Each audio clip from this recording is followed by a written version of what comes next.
You are 18 years old, and you are about to make the most expensive mistake of your financial life. Not because you are foolish, not because you are reckless, because nobody sat you down and showed you what this number becomes. The car costs $19,400 on the sticker. What it costs your financial life over the next decade is $94,000. That number is not on any form you will sign today. It will arrive 1 month at a time for years. This is what that looks like. You are 18. Your name is Jordan. You graduated high school in June. You started working full-time in July at a distribution warehouse on the east side of your city. You run inventory. You lift things. You clock in at 6:47 every morning and clock out at 3:15. Your hourly rate is $17.40.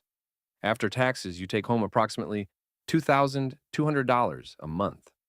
It is the most money you have ever had access to in your life. It does not feel like enough, and it also feels like a lot simultaneously. That is exactly where you are. You need a car to get to work. The bus does not run early enough. Your mom has been driving you for 6 weeks. That arrangement has a quiet expiration date you can both feel. You have $1,400 saved. That is your entire financial life at 18. $1,400 in a checking account at a regional bank your mom helped you open at 16. You find the car online on a Tuesday night. A 2022 Nissan Sentra SR. It is 3 years old. 31,000 miles. Deep red. It looks sharp in the photos. The dealer price is $19,400. You show your mom. She says it looks nice. You show your friend Marcus. He says, get it. You go on Saturday. The dealership is 20 minutes from your house. You arrive at 10:14 in the morning. A salesperson named Kevin greets you at the door. Kevin is 34. Kevin has been doing this for 9 years. Kevin reads the room in approximately 11 seconds.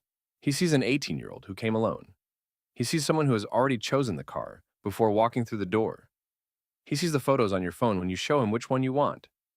Kevin is not a bad person. Kevin is very good at his job. Kevin takes you to the Sentra. It is sharper in person than in the photos. The red is deeper. The interior is clean. You sit in the driver's seat. The steering wheel feels right in your hands. You test drive it. On the way back, you are already thinking about where you will park it at work. Kevin knows this. He has seen this exact moment hundreds of times. In the finance office, a woman named Sandra sits behind a desk. Sandra is calm. Sandra is professional. Sandra runs your credit. You have no credit history. You are 18. You have never had a credit card. You have never had a loan. You are invisible to the credit system, which means to the credit system you are a maximum risk borrower. Sandra tells you the bank will approve you, but the rate reflects your profile. The rate is 14.9% APR. You do not know what that means in dollars. Sandra does not explain it in dollars. She explains it in monthly payments. With a 72-month term, your payment is $391 a month. $391. That is less than $400. That feels manageable on a $2,200 take-home. You do not ask what 14.9% over 72 months means in total interest. Sandra does not volunteer it. It means $8,700 in interest on a $19,400 car. It means you will pay $28,100 for a car that costs $19,400. That number is not on the form. Sandra slides across the desk. Sandra offers you an extended warranty, $1,800 rolled into the loan. You are 18. You do not know what a third-party warranty costs. You do not know that the same coverage is available elsewhere for $25 a month. You sign. Sandra offers you gap insurance through the dealership, $900 rolled into the loan. You sign. You do not know that your insurance company would have added gap coverage for $5 a month. Sandra adds a document processing fee, $499. It is non-negotiable, she says. You nod. You sign your loan, $22,600. The car plus the warranty plus the gap plus the processing fee. At 14.9% APR over 72 months. Your monthly payment? $391. You are 18 years old, and you have just taken on $22,000 $600 in debt, with a take-home pay of $2,200 a month. Your car payment is 17.8% of your entire income. You drive home. The car smells new. You park it in the driveway and look at it from the front door for a moment. It is yours. That feeling is real. It is also the most expensive feeling you have ever had. You are 19, month 6. Your loan balance is $21,100.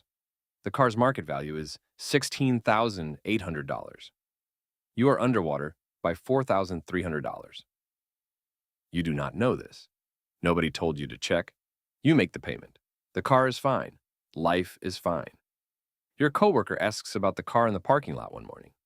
You tell him what you pay. He whistles low. You laugh it off.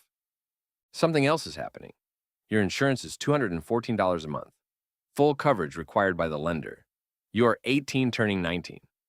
That rate is not going down meaningfully for 2 more years.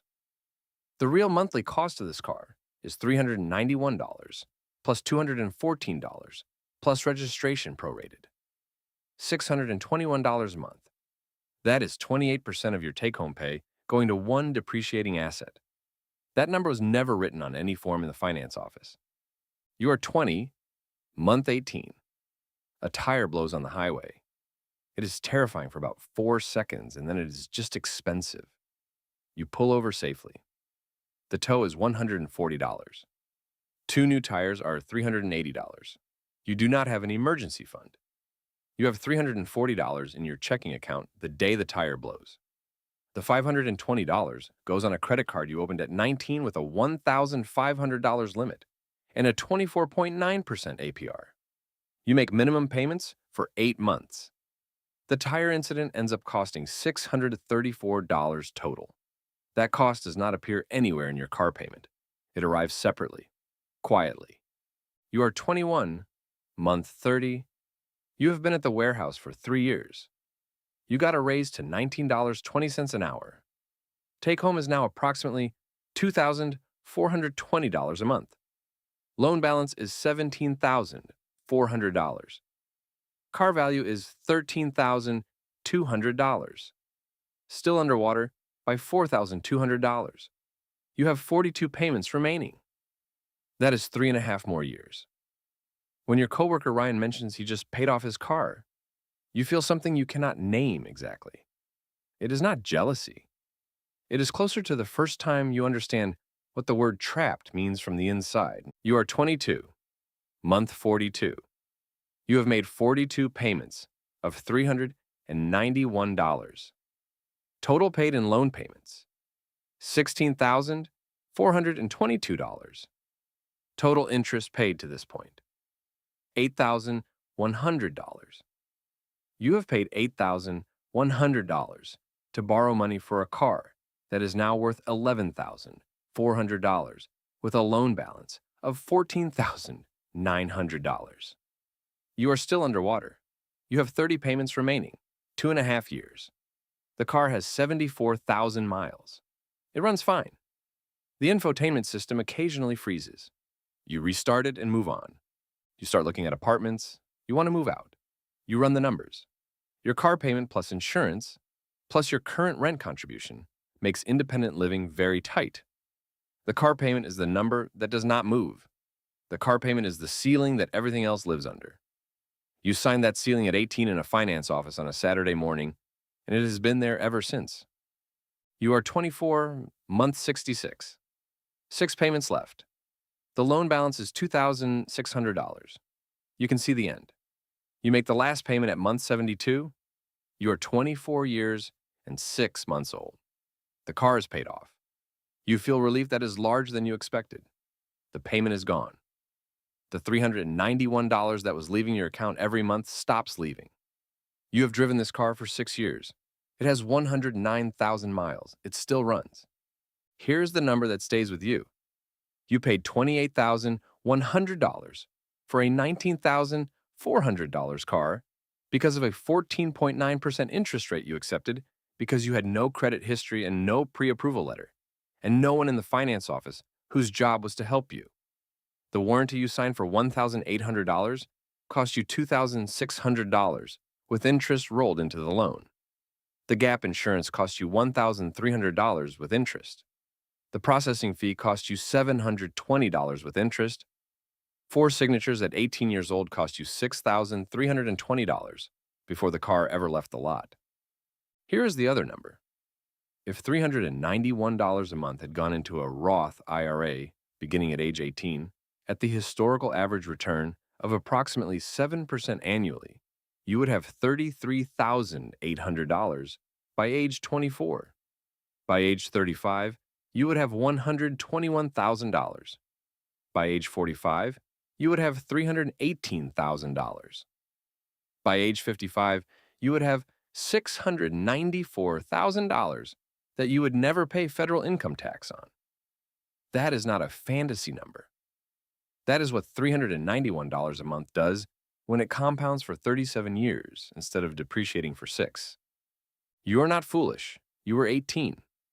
You had $1,400 saved in a job and a mom who needed her car back and a dealership that had been doing this for decades before you walked through the door. The system was not designed to help you understand what you were signing.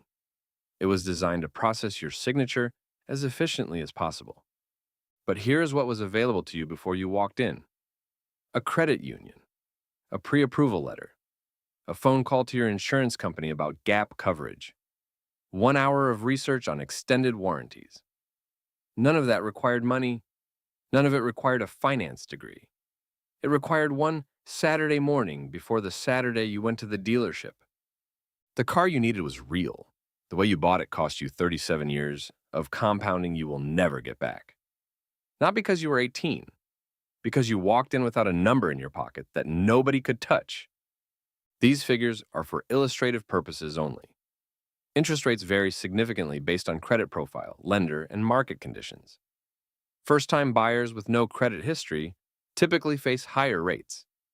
Past investment returns do not guarantee future results. The 7% return referenced reflects the historical average annual real return of broad market index funds. Roth IRA contribution limits and income thresholds apply. Consult a certified financial advisor before making major financial decisions. Your results will vary. The credit union appointment is free to make. What it saves you is not small, it is 37 years.